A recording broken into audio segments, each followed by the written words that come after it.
You're taking them. Yes, you'll see them.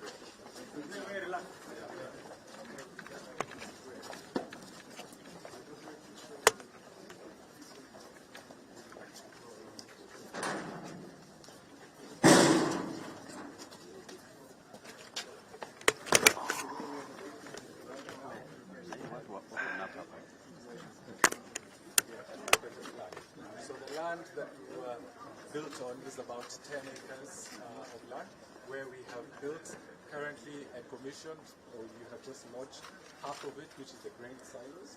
We have a railway siding that we built with our partner CRBC, and we put a conveyor belt that brings the grain from our offloading pit into our silos. It's 134,000 tons, and we load the trucks on the left with bulk and back on the right, which we're going to see.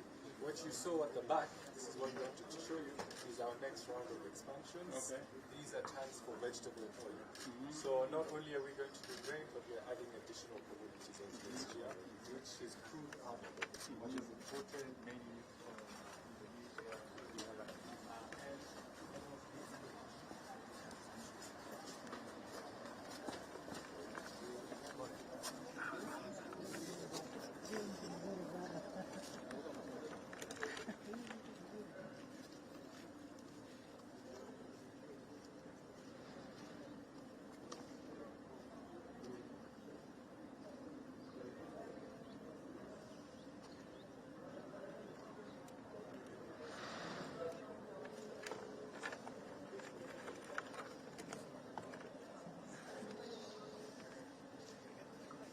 Oh, uko live?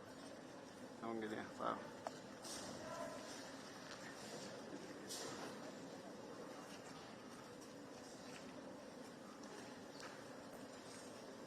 Sikuwa najua tu. Chukua pale ndani.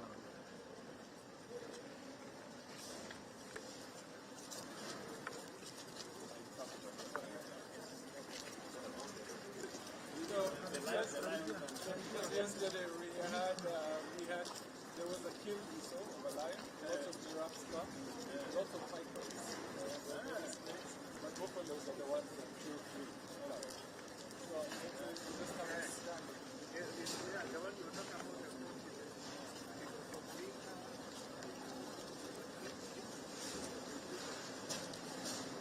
These are representatives from USA. Habari. This is Joel. This is our children. Joel, how are you?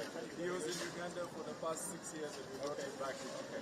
So you can see the bag behind us. Yes, it's stolen. And we can give you an explanation of the good work we're doing. So this is part of the donation.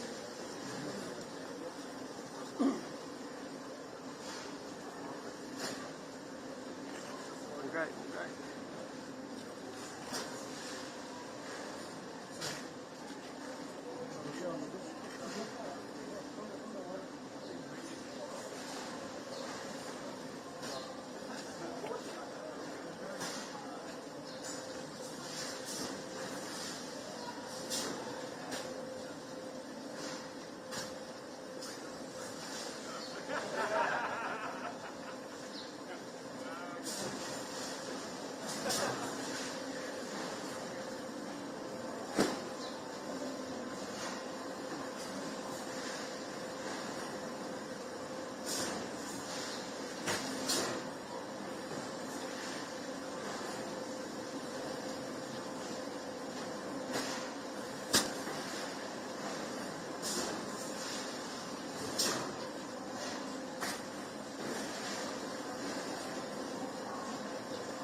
trying to navigate through it. Yes, because we had built this mistake, but the good news is that it was resolved.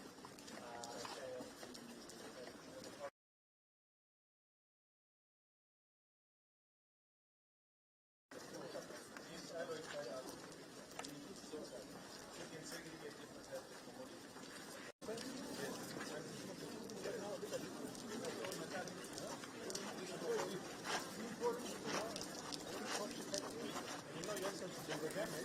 Just remove another. Yeah,